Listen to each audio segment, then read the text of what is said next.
On today's episode, we'll be reviewing the Gator Bowl. We'll be talking a little bit about the Miami Clemson basketball games, and then we'll be giving you, Wolfpack Nation, a chance to get to know us and what this channel is going to be all about. So, with that being said, let's get this episode started.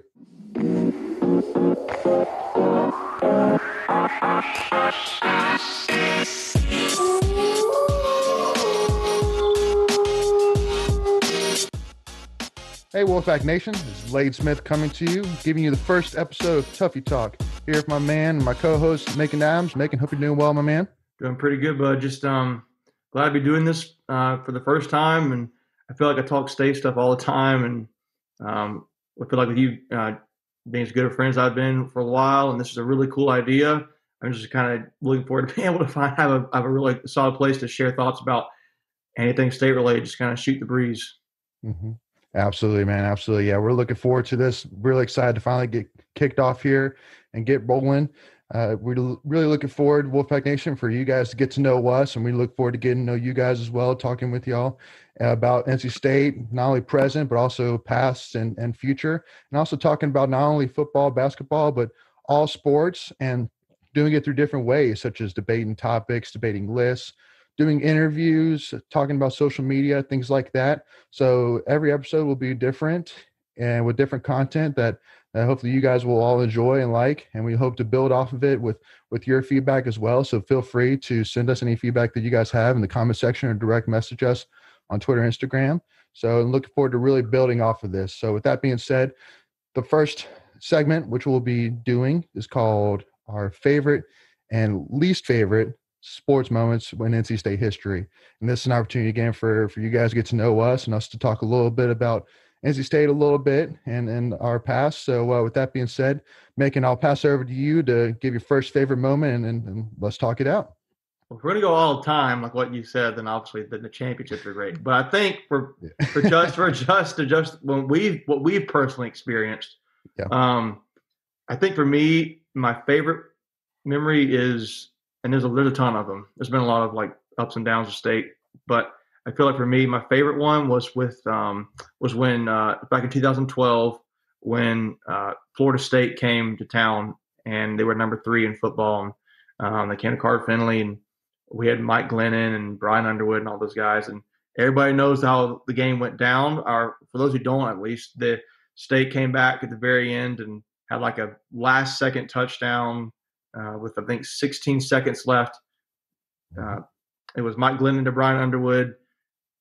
That game was awesome to me. That was one of my first moments as really solidifying how much I was passionate for state, but also not with it being epic like it was also more sentimentally cool to me because my brother was there with me, and I had tried to get him to go to a game beforehand, a weekend beforehand. I think we had been playing Citadel, and I was trying to get him to go to that game, a game I thought for sure we would win, and it just didn't work out for some reason. I think he had some school related, and I was trying to talk to him. Well, I guess I could still bring him to the Florida State game, but we're going to get crushed, and it'd be a big game, but I really like for him to see a game we're going to win. I was kind of disappointed in that regard. So I was like, okay, well, you can still come. So we got him a fake student ID, not fake student. It was a real student ID, but he was probably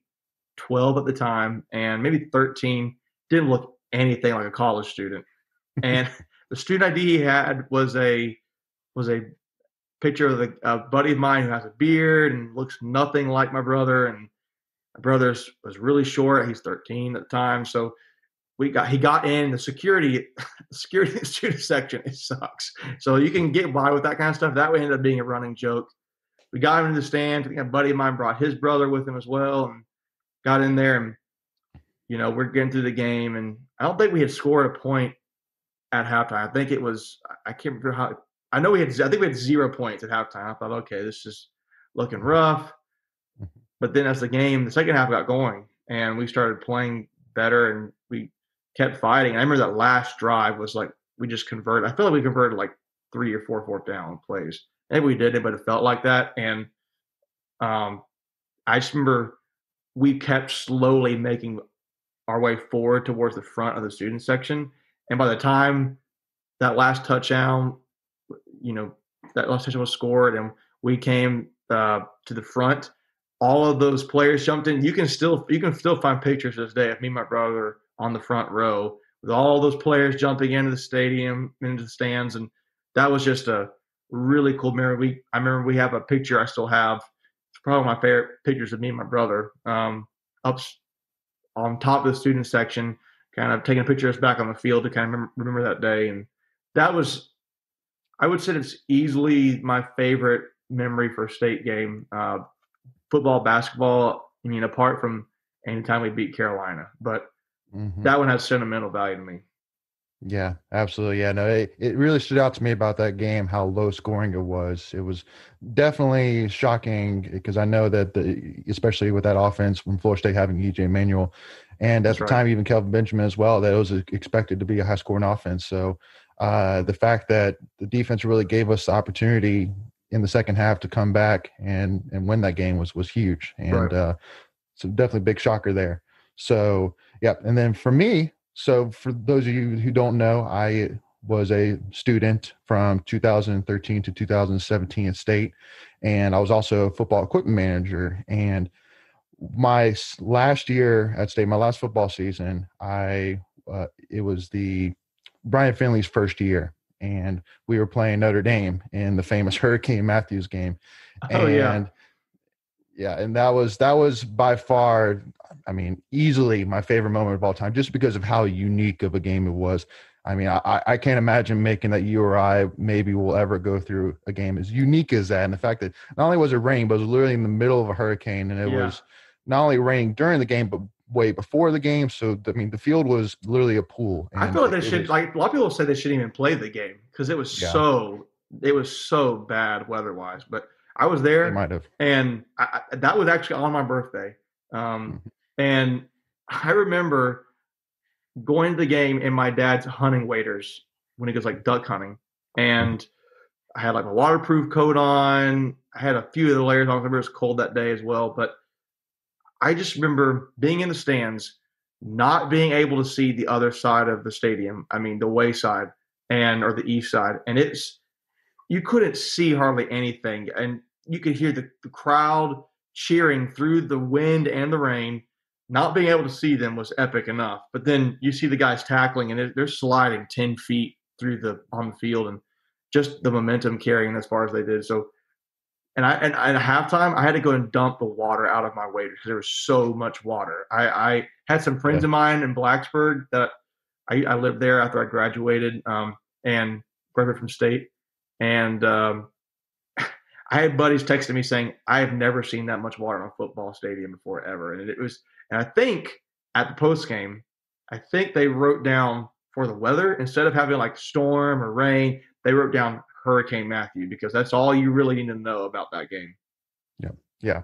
It was crazy to me, and it's still one of my favorite moments during that game too. Was at halftime when we were up 3-0, and I still remember to this day talking to a graduate assistant who was telling me, who was office graduate assistant, who told me that us being up 3-0, that might win us the game. Just that's it, 3 points Yeah. would might win us the game, just because of simply how the game was going, and also too how much Notre Dame was throwing the ball, which is still a huge mystery to me why Notre Dame was throwing the ball that much. But I truly think that's one of the differences of why we won that game, is because we decided to run the ball Yeah, they had earlier Kaiser. than They Notre had Dame did. Kaiser that game, and I remember him being an elite arm talent. I don't remember who the running back was that game, but I remember thinking like, "Oh man, they're going to just torch us all up and down the field." And Hmm. I just I didn't get it either. I remember that too, thinking, "Why are they trying to throw the ball so much in this?" I mean, Exactly. to me, you mentioned the field goal. I kind of thought that game it was going to end up coming down to whoever scores touchdowns going to win because nobody could move this ball.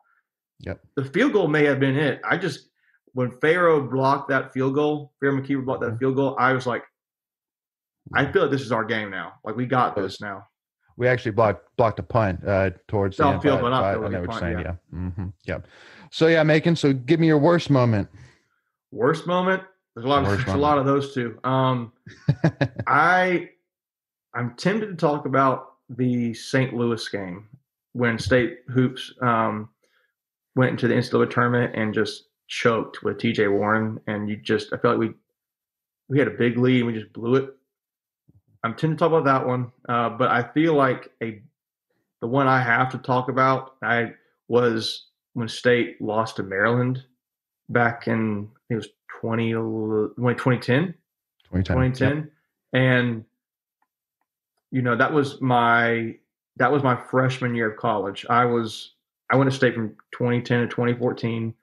Um, and I know everybody talks about how State hasn't won a championship. I mean, we've won wrestling now. We've won women's basketball, won an ACC championship. We've we've done really good in other sports, but for like football, basketball, we just have not done. And we had a golden opportunity there to go to the ACC tournament, and yeah, I think we would have won. But that was Russell Wilson on that team. That was who else? Terrell Manning, Nate Irving, Audie Cole. Who else on that team? You had Earl Wolf. You had on offense. You had Owen Spencer, Darrell Davis, Jarvis Williams, T.J. Graham. You had George Bryan. Yeah. So you had you had J.R. Sneezy. You feel like you're loaded, and you just blew it. All you had to do was win at Maryland, and you blew it. And yeah. That one just hurts. I mean, there's other games that individually really hurt. I mean, I really am tempted to talk about the Bambard kick. I mean, that's all you really know. I saw one. I don't know if it was on. I think maybe on Twitter. Someone asked like a poll, like describe like post like a word, just one word that would describe exactly like a game that caused pain. And I feel like all you need to say is Bambard because that kick. I hate it for the guy. That game just hurts. As a State fan, you're not going to forget that one. But I really think that as an individual perspective, that game was big to lose. But the losing to Maryland, when you have a chance to go potentially win a championship, and that's not coming very often right now with Clemson being as dominant as they are, that one was really tough to swallow. Yeah, and for me, being a manager, my senior year, the next game after the Notre Dame game was the Clemson game, and so go right from a game like that to Clemson and play the way we did, as hard as we did, like with the goal line stands. You mean from the Notre Dame game to the Clemson game? Yeah, that's what I mean. Yeah.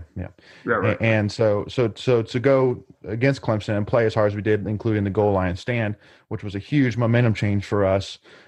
And then end like that was awful for a couple reasons. Obviously, it was awful to lose that game, since I truly think that we deserved to win that game.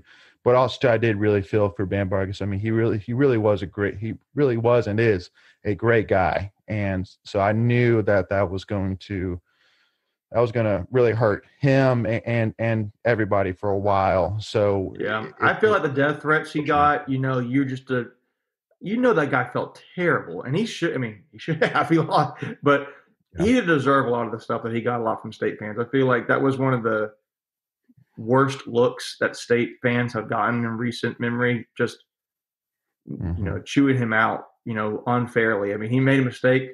I mean, how many other games have State players cost him? How many times have we individually make mistakes? But like that right there, you get death threats like that and get chewed out all the time. He didn't deserve that, and I feel bad for him. But he'll always, he'll always remember for missing that field goal. I know, it's the unfortunate reality. So, but it is what it is. Unfortunately, but that's probably mine. So. What's yours? Well, that Clemson game. So that really was it with me. I've shared it with you. It was unfortunate. It really blew to really be on that field, but then also too, Clemson is famous for when they win a football game, the fans will come onto the field. And so for them to come onto the field after that game, and while we're trying to pack up the sideline and pack up the truck, it was just kind of rubbing that noogie a little bit harder. It was a tough pill to swallow. And I think that's the same year that Pittsburgh ended up beating them. Didn't Pittsburgh beat them that year? Yep, that's right. With James. So that was you watched them actually get it done, and we couldn't. I was like, man, that stinks. I know. All right, so now we'll move on to talking about some of the activities that have gone on this past week. Definitely a tough week for NC State sports, but we'll talk about it a little bit here. So first, talking about the Gator Bowl. So NC State fell short, unfortunately, to Kentucky 23-21. Couldn't quite pull it out. So Macon, do you have any specific observations from that game? So as far as takeaways go, I really thought we let them do what they wanted to do offensively. I feel like if you watch, you knew they were going into the game. They were a running team, and you knew they were not going to chuck the ball down the field. All they really want to do is pound the ground, and they did. You go look at the stat line; they had 281 rushing yards to our 50. I feel like that, and that's the other part of it. I mean, they just dominated us on both lines of scrimmage, both sides of the ball.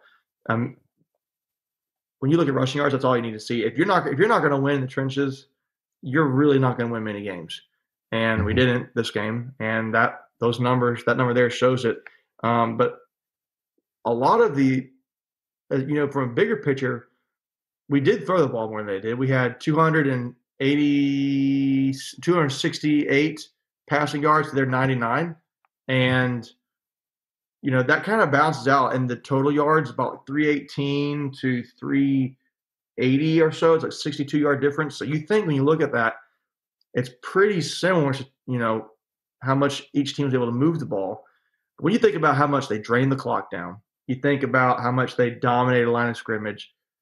And I would say the biggest thing to me, because State still had a chance to win the game, I really think it comes down to two things too. I think it's field goals, missed field goals, I should say, and turnovers. We had 3 interceptions, and they had none. Yeah.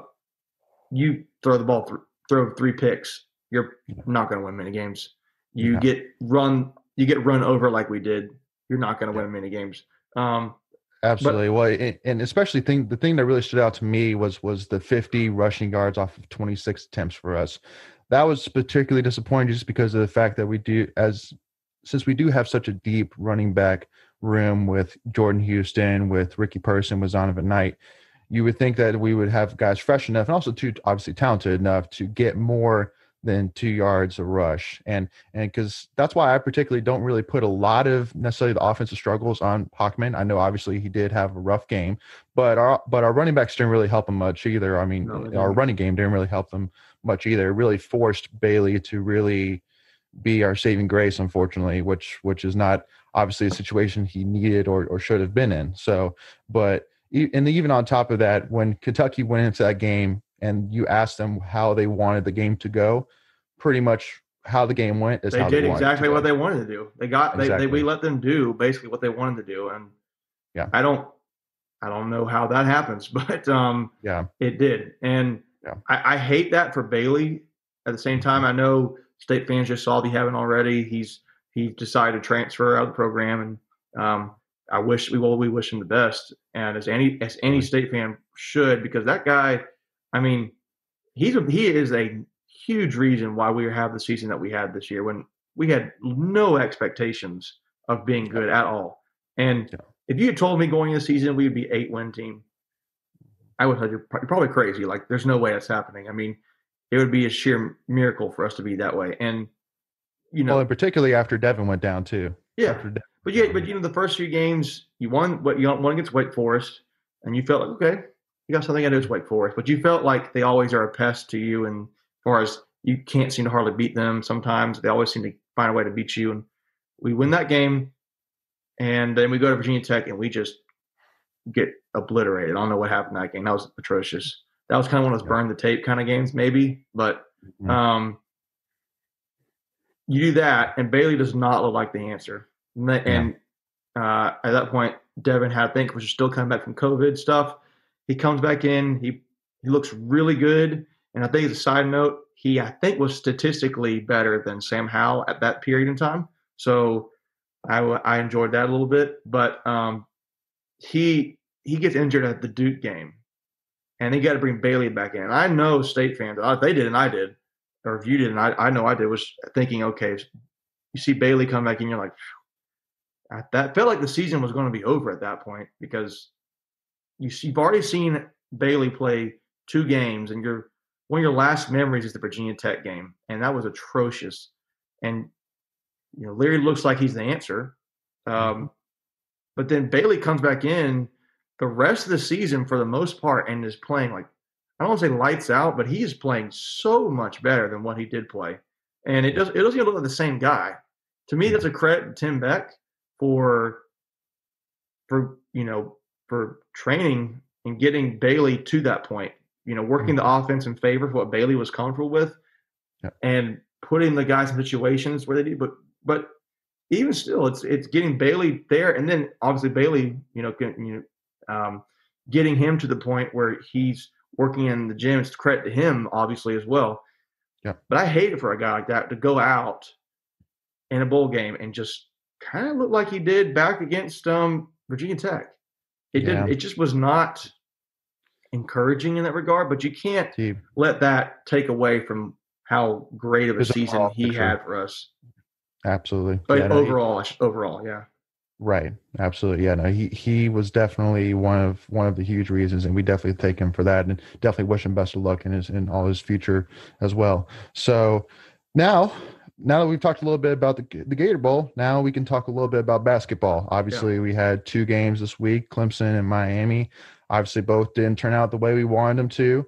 Obviously, Clemson, it was definitely a hard fought game, and obviously one of the biggest things which stood out, I think, to all fans was the turnovers in late in the game when we really didn't need them, and that was the biggest thing to me, and especially unfortunately from, I know a couple of them were by Devin Daniels, who one of our senior guys, not necessarily put all the blame on him for sure, but I just know after the game it really stood out to me. But obviously it was a huge good sign as well that obviously he understood that where he made his mistakes and obviously put us in bad situations. But really, particularly the game that I'm really most focused on is really that Miami game, just because of the fact that after a game like Clemson, where we had an opportunity to win the game, and especially again going into overtime, but didn't really see that bounce back, and actually even saw that regression, and which is odd, especially knowing how Coach Keats and his philosophy is. So because like some of the stats from the Miami game is that we shot 38% field goals. We had 16 turnovers and 19 fouls. And again, the 16 turnovers to me is just crazy to me, because I Doesn't would happen a figure lot with that us. again, We're that would usually be the one of ones the forcing the focus points, turnovers. Yeah. especially for this game, is to not turn the ball over. Do not give the ball the free points. The only way that they're going to get the ball is from us shooting towards the basket, period. And so that was one of the huge kind of like, oh, come on, for me. Yeah. So any input there, making? For me, like you mentioned, I feel like we lost this game coming down to free throws and turnovers. Like you said, it was, we're averaging more points per game than what we played, and I feel like a lot of that was you saw like that number of fouls. They got to the line more than we did, Yeah. and uh, I feel like that's about the story of the game. I mean, Yeah. you didn't have Devin Daniels playing great this game. He did come. He started to come on during the second half, Mm-hmm. but DJ had a double double. He had a really good game, but Braxton Beverly didn't really play well, and he's one of your seniors. Devin Daniels, like I just said. I will say Thomas Allen looked much better this game. He's a guy that had, I think he had mentioned before, he had come in thinking, with this understanding he was going to be like a shooter, and he's really known for his shooting ability. And to this point in the season, he really had not shown that too well. But this game, I think it was 4 or 5 from three, and he was a Yeah. big reason why I feel like we were even in the games to some point, because he seemed like he was hitting some big shots for us. Yeah. But I really felt like it came down to turnovers and free Yeah. throws. It's really all. And I could tell you one thing too. That Wong for for Miami, that dude can play, man. He felt like every time they needed a bucket, he would just go and get one. There were some layups. I know one layup he had was a reverse layup. I don't know how that ball went in. It felt like it bounced over the rim a few times, but Yeah. he just like every time he wanted to go get it, he needed his team to get a bucket. He went and got it. I know there's another possession where the commentators, I think Wes Durham was calling the game. He was there like saying it was like 8 minutes left in the shot clock, and we had almost forced a turnover like 3 times in that one possession. And he got the ball, kind of settled down, and just took it to the lane and scored. Like I think he was through DJ or through Manny, and he had some. I can't Yeah. remember who else on him. Maybe it was Jericho, but I was really impressed by Wong for them. They didn't have Chris Likes, they didn't have McGusky. Chris Likes is one of their best, it might arguably their best player on their team. And I thought when I saw that, I was like, I feel like pretty comfortable. I think we were favored by like 6.5 points, but we just turned the ball over too much and we got them to the line too much. And Wong was clutch for them. Well, especially coming from such a deep and I would say senior team like we have, in Yeah, particularly having guys like Braxton and Devin and DJ, that again we would have that bounce back. But again, hopefully, just like Keith said, it's something about getting it out of our system or whatever it is, and so hopefully that happens. Obviously, we got a game on Wednesday against Florida State, so we really need that bounce back. We really need this win against a quality Florida State team for sure. yeah. So last thing here for you guys, Wolfpack Nation, is we're going to do what we call Tweet of the Week. And this is one of the segments which we'll do ever so often during our episodes. So we'll start off here. So the one which I have making is from Andrew Schnitker. Hope I said his name right. He said NC State football has won at least 8 games in 3 of the last 4 seasons. The Wolfpack has averaged 7.5 wins per year over that time frame, and that's with a 4-win season last year. So the reason why this stood out to me particularly was I know that, especially over State's history, particularly the O'Brien years, there and even the Amato years, some as well, there would be times where we would be heading into that last game of the season, that 12th game, pushing to try and get a win to make a bowl game. And so basically what this is saying, since we averaged 7.5, is that we haven't had that. We haven't had to worry about that, which is obviously a sign to me, I feel like, of that we're heading in the right direction, just because it shows that we're at least more consistently winning games that we need to win. Because I know that's one of the big things that State's always known for, is losing that game that we're not supposed to lose. And actually this season, one thing as well, which I was actually double checking before we started, was that for every game that we were favored, we won this season. Yeah, we didn't lose a game we weren't supposed to lose. We didn't win a game we were supposed to win. But to say, and that sounds very mediocre, and you could argue that. I know a lot of fans feel like State's been mediocre forever, but I don't know of a year we've not lost a game we weren't supposed to lose, kind of thing. So that's something. Well, and the one big thing too, which I've always been trying to tell people as well, is if you look at Clemson and specifically Dabo Swinney's tenure, the program really turned to pushing towards winning a national championship when he got those great leaders that could really hold the locker room, that could also to play as a leader on the field as well, specifically like Deshaun Watson, Mike Williams, and then I can't remember the name of one of their key middle linebackers, but again, I know that they had some great leadership there that really played through, and also too could always show up and play big when they needed him to. And so one of the examples that really stood out to me this year was obviously Bailey Hockman stood up and really manned up when he had to this season. But also too, like, look at Peyton Wilson, all of his injury issues this year. I know the Georgia Tech game he played with 2 separated shoulders. And that was one of the last. I think it was the last image you have of Peyton playing in that last game. I mean, which is crazy. I feel like you watch his arms just hanging there. It's like that dude's giving everything he's got. And he made the plays that he had to. And so I'm saying, I mean, I truly think we are finally getting those guys and really getting those guys that are buying in. And it's obvious to me by Emeka and now we know Joseph and who else? So you got Peyton Wilson, Emeka, Mezzi. I think you're kind of getting to my tweet of the week. But you got Skolthorpe. I think it's kind of still decided. You don't know about Daniel Joseph. Bailey's transferring. I think the biggest ones would be Emeka and Peyton. Those guys come back. You kind of thought they were 50-50, but having those guys back is big. Yeah, it definitely is very exciting to see finally what can move forward with next season. I truly think that, opponents better watch out. Let's put it that way. I think offense-wise, we got a lot of key guys back, and I think defense-wise, we have a lot of returning guys and also a lot of new guys with like Corey Dundon from FSU.